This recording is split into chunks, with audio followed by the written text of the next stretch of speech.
38 مطالبات پیش کیے گئے اور ان 38 میں سے 35 مطالبات جو تھے وہ کمیٹی سے نیگوشیٹ کرنے کے بعد مان لیے گئے۔ کشمیر میں بجلی 3 روپے یونٹ میں فراہم کی جاتی ہے۔ کشمیر میں آٹے کی قیمت 2000 روپے 40 کلو گرام تھیلے کا ہے اور اس کی جو سبسڈی ہے ساری یہ وفاقی حکومت ادا کر رہی ہے۔ تو کون سی ایسی زیادتی ہو رہی ہے وہاں پہ کہ جس کی وجہ سے ایک کمیٹی بنی اور اس کمیٹی نے یہ مدعا اٹھا لیا۔ انہوں نے کہا کہ جی وہ 12 سیٹیں جو ہیں وہ ختم کر دی جائیں جو کہ مہاجرین کی سیٹیں ہیں، ان کی سیٹیں ہیں جن کی وجہ سے کشمیر کاز ہے۔ ویلی کے اور جموں کے وہ مہاجرین جنہوں نے لاکھوں کی تعداد میں ہجرت کی، جنہوں نے اپنی مائیں بہنیں اور بیٹیاں کٹوائیں، جنہوں نے شہادتیں دیں، جنہوں نے اپنے بچے کٹوائے اور وہ ملک کے کونے کونے میں آباد ہوئے، ان کو زمینیں الاٹ ہوئی، ان کا یہ قصور ہے کہ کشمیر میں ان کے لیے رہنے کی جگہ نہیں تھی اور پاکستان میں انہوں نے اپنی سکونت اختیار کی۔ اور یہ کب سے ہے؟ یہ کشمیر سے جڑی ہوئی، ان کی نظریے سے جڑی ہوئی سیٹیں ہیں۔ اس کے اوپر بھی کمیٹی نے پورے تدبر کے ساتھ ان سے انگیج کیا، یہ سارے پوائنٹس ان کے سامنے رکھے، طے یہ پایا کہ معاملہ جو ہے وہ اے پی سی میں لے جایا جائے۔ اے پی سی کروائی گئی ہے جناب اسپیکر، اور میں بڑی خوشی ہوتی اگر پی ٹی آئی کے رہنما جو آج یہاں پہ تقریر کر رہے ہیں اس اے پی سی میں شرکت کرتے اور اس معاملے کے اس مدعے کے حل کے لیے وہاں پہ تجاویز دیتے۔ اگر سیاستدان اکٹھے بیٹھیں گے نہیں، اگر آپ ملنے پہ تیار نہیں ہیں تو پھر یہی ہوتا رہے گا جو ہوتا رہا ہے۔ یہ پچھلے دور میں بھی یہ ہوا، آج بھی یہ ہوا، کل بھی یہی ہوگا، میرے منہ میں خاک۔ لیکن سر خدارہ کم از کم ایسے سینسٹیو ایشوز پہ بائیکاٹ کر دینا، جی ہم نہیں جاتے، ہم نہیں مانتے، ہم نہیں بات کریں گے۔ آپ لوگ نہیں گئے۔ اس کے بعد یہ طے ہوا اے پی سی میں کہ یہ معاملہ اسمبلی میں جائے۔ جو ہماری ریزولوشن ہے اے پی سی کی، اگر اسمبلی اسے اپروو کرتی ہے ٹھیک ہے۔ اسمبلی میں گئے، اسمبلی نے اسے اپروو کیا اور وہاں پہ یہ فیصلہ ہوا کہ صدر آزاد جموں کشمیر ایک ریفرنس بھیجیں گے سپریم کورٹ جموں آزاد کشمیر میں ان سیٹوں کے مستقبل کے بارے میں۔ کویسچن یہ فریم ہوا کہ آیا سیٹیں ختم کرنا عوامی مطالبے پہ ہونی ہے یا آئینی ترمیم کے ذریعے ہونی ہے، اور یہ طے ہوا وہاں پہ۔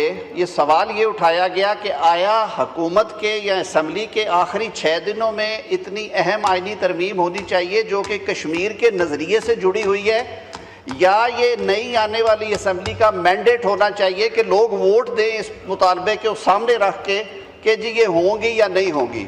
سپریم کورٹ نے اس ریفرنس پہ فیصلہ صادر فرما دیا اور انہوں نے کہا کہ یہ پریروگیٹو آئین میں تبدیلی کا پارلیمان کا ہے اور نو منتخب پارلیمان جو ہے وہ یہ فیصلہ کرے۔ اب سر اگر بارڈر پار سے تارے ہلیں اور وہاں سے انسٹرکشنز آئیں، 3 دن سے یہ میڈیا پہ بھی چیزیں گردش کر رہی ہیں، وزیر مملکت برائے داخلہ نے وہ آڈیوز بھی آپ کے سامنے رکھ دی کہ وہ کون سے عناصر ہیں اور وہ کہاں سے جڑے ہوئے ہیں، انہیں کہاں سے انسٹرکشنز آ رہی ہیں اور کس طرح سے وہ موو کر رہے ہیں کشمیر کاز کو نقصان پہنچانے کے لیے۔ تو خدارہ اس پہ ہمیں مل بیٹھ کے بات کرنی چاہیے، اسے سیاسی پوائنٹ سکورنگ کے لیے استعمال نہ کریں۔ یہ ہم ساری قوم اس پہ متحد ہیں اور متفق ہیں کہ کشمیر ہمارا اٹوٹ انگ ہے، اور آزاد کشمیر کے عوام کے لیے حکومت پاکستان کے جو ریسنٹ اقدامات ہیں وہ میں نے آپ کے سامنے رکھے ہیں۔ آپ نے کہا کہ اسٹریٹجک نیڈز کے لیے صوبوں سے کیوں آپ یہ لے رہے ہیں، میں لمبی بحث میں نہیں جاتا، اس پہ بھی باہمی مشاورت کے ساتھ سر اللہ تعالیٰ نے ہمیں عزت دی۔ پچھلے سال 10 مئی کو جو پاکستان کو اللہ تعالیٰ نے اپنی خاص کرم نوازی سے عزت سے نوازا، اور جس طرح ہم نے بھارت کے حملوں کا جواب دیا، ہم لوگ مشکور ہیں پوری پارلیمان کے بھی کہ آپ عوام کے منتخب نمائندے ہیں۔ پوری پارلیمان نے مل کر بھارت کو جواب دینے کے لیے یک آواز افواج پاکستان کی حمایت میں بولے بھی، ریزولوشنز بھی کی، اور اس فتح کا جشن بھی ہم نے مل کے منایا۔ سر دن بدن جو یہ نیڈز ہیں یہ ڈیفرنٹ ہیں، اور اس ماڈرن زمانے میں ہم نے دیکھ لیا ہے مشرق وسطیٰ میں کیا ہوا، ایران میں کیا ہوا، باقی دنیا میں کیا ہو رہا ہے۔ تو ایک یہ ایشو تھا، کچھ اور اسٹریٹجک پوائنٹس سے میں آپ کے قائدین کی، چنگیز صاحب آپ تو وکیل بھائی ہیں میرے، آپ تو عدالت میں مائنڈ کر جاتے ہیں، اگر بحث کرتے ہوئے بندے کا بول پڑے ہاتھ پہ تو میں تو بڑے ادب سے سنتا ہوں آپ لوگوں کو، مہربانی کر دیں، کچھ نہیں ہوتا۔ نہیں جی میرا دوست بھی ہے جی، نو کراس ٹاک پلیز. جی آپ چیئر کو ایڈریس کریں. تو اس میں بھی سر ہم نے صوبوں سے اکٹھے بیٹھ کے یہ آرٹیکل 164 میرے سے زیادہ بہتر سمجھتے ہیں بیرسٹر گور صاحب, 164 کی ایک ڈسپنسیشن ہے, اس کے تحت یہ والنٹری کنٹریبیوشنز ہیں جو کہ مرکز بھی کرتا ہے صوبوں کے لیے ہمیشہ. کچھ اسپیشل نیڈز کے لیے اسپیشل حالات میں اگر ایسی ضرورت پیش آئے تو ہم سب پاکستانی ہیں. یہ 4 مختلف ملک تو نہیں ہیں کہ ہم نے خدا نخواستہ پیسے ہمسائے سے مانگ لیے ہیں یا کسی دوسرے ملک سے مانگ لیے ہیں کہ ہماری مدد کرو. یہ پاکستان کا پیسہ ہے, پاکستان کے عوام کا پیسہ ہے جو ہم تقسیم کرتے ہیں ایک فارمولے کے تحت. ایک دفعہ تقسیم ہو گیا, اس کے بعد ایک بھائی نے کہا کہ بڑے بھائی کو ضرورت ہے آپ مجھ سے لے لیں, دوسرے نے کہا آپ مجھ سے لے لیں, تو اس میں کوئی گناہ والی بات تو نہیں ہے. 164 یا ڈیلیٹ کر دیں آئین میں سے. اور یہ کہنا کہ جی کیوں ہو رہا ہے, آپ سب کو معلوم ہے کہ پاکستان کے معاشی حالات آج کے نہیں کب کے کیا ہیں. آپ بھی یہ کہتے تھے کہ پیسہ نہیں ہے, اور آپ تو ڈیفالٹ کے دھانے پہ کھڑا کر کے, کالے کنویں کے بالکل کنارے پہ کھڑا کر کے آپ ہاتھ مل کے چلے گئے کہ جی سنبھالو ہم جانے. اور آپ نے تو IMF کو پوری طرح سے وہ کہتے ہیں نا بارودی سرنگیں لگا کے 3 مہینے کے لیے وہ آخری 3 مہینے میں ایکشنز کیے, جانتے ہوئے کہ ایک پروسیس شروع ہوا ہے نو کانفیڈنس کا. ہم تو ڈوبے گے, ملک کو بھی ڈبو کے جائیں گے. نہ چھیڑیں سر ان باتوں کو, یہ قصہ پرینہ ہے, انہیں بند رہنے دیں. لیکن سر یہ ساری جو ڈسپنسیشن ہے ودن دی کانسٹیٹیوشنل فریم ورک ہو رہی ہے. جی بی کے الیکشنز کی بات کی آپ نے, جی بی کا الیکشن تو سارا دن ٹیلی ویژن پہ ٹیلی کاسٹ ہوئے ہیں, سوشل میڈیا کا دور ہے. آپ نے کہا کہ جی وہاں پہ اتنی سیٹیں ہو گئی ہیں, بھائی کوئی لکھ کے تو کچھ سمجھائیں تو صحیح کہ کہاں پہ کتنے فارمز آپ کے پاس آئے, کتنے ووٹ آئے, اور آپ کے ساتھ کہاں پہ زیادتی ہوئی ہے. آپ نے 17 سیٹوں کی بات کر دی, آپ نے ہر حلقے میں پٹیشنز فائل کی ہیں, مختلف صوبوں میں پٹیشنز فائل کی ہیں. 26ویں ترمیم آپ کہتے ہیں جی اس سے بعد عدلیہ کا ماحول بدل گیا. 26ویں ترمیم سے پہلے بھی فیصلے آپ کے خلاف آئے, 26ویں 27ویں ترمیم کے بعد بھی آپ کے خلاف آئے.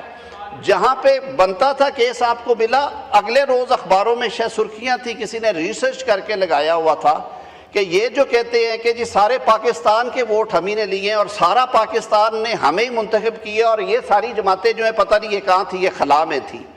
تو بھائی وہ جو سارے سٹیٹسٹکس ہیں, جو سارے مقدمات ہیں جن میں وہ سارے کھولے گئے ہیں مقدمے ایک ایک کر کے, مختلف کوئی 1 جج 2 جج آپ کہتے ہیں جی ججز کمپرومائز ہو جاتے ہیں. بھائی سارا پاکستانی آپ نے کمپرومائز کیا ہوا ہے, تو خدا را ایسے نہ کریں. آپ نے کہا کہ الیکشن کمیشن کا ٹائم پورا ہو چکا ہے. میں آپ سے عرض کرتا ہوں 2-3 ہیومن رائٹس کے کمیشنز بھی ہیں, ان کا بھی ٹائم پورا ہو چکا ہے. رانا ثناء اللہ صاحب نے بارہا آپ سے یہ گزارش کی, سیاسی امور کے وہ ہمارے ایڈوائزر ہیں, کہ آئیں بیٹھیں بات کریں. وزیر اعظم نے یہاں پہ آپ کو کانگریچولیٹ بھی کیا اور انہوں نے بھی آفر کی کہ آئیں بیٹھے. جہاں آپ ساتھ وزیر اعظم کے بیٹھنے پہ تیار نہیں ہیں, آپ ان کی طرف جا کے چائے پینے کو تیار نہیں ہیں. وہ قائد ایوان ہے اس ہاؤس کا, آپ کا حصہ ہے, اس پورے سسٹم کا حصہ ہے قائد ایوان. آپ بیٹھیں, آپ خوش آمدید سر آنکھوں پہ بیٹھ کے وہاں پہ جو پروسیس ہے کانسٹیٹیوشن میں اور جو ریلیونٹ لاز میں دیا ہے اس کے مطابق کریں. میں آج پھر ریٹریٹ کرتا ہوں وزیر اعظم پاکستان قائد ایوان کے بہاف پہ, اپنی ٹیم کے حکومت کے بہاف پہ, کہ آپ آئیں, بسم اللہ, آپ بیٹھیں, آپ لائیں, نام لے کے آئیں, جو پروسیس ہے اسے کک ان کریں. آپ کہتے ہیں جی ہم ناراض ہو کے بیٹھے ہوئے. آپ کا ایک مطالبہ ہے کہ آپ فرما رہے ہیں کہ جی عمران خان صاحب سے ملاقات کروائیں, ہم بجٹ کی اجازت لینا چاہتے ہیں, بجٹ پہ مشاورت کرنا چاہتے ہیں. گور صاحب آپ تو خود بڑے منجھے ہوئے وکیل ہیں, یہ فیصلہ آپ ہی نے لیا تھا سپریم کورٹ سے, آپ ہی کے لوگ تھے.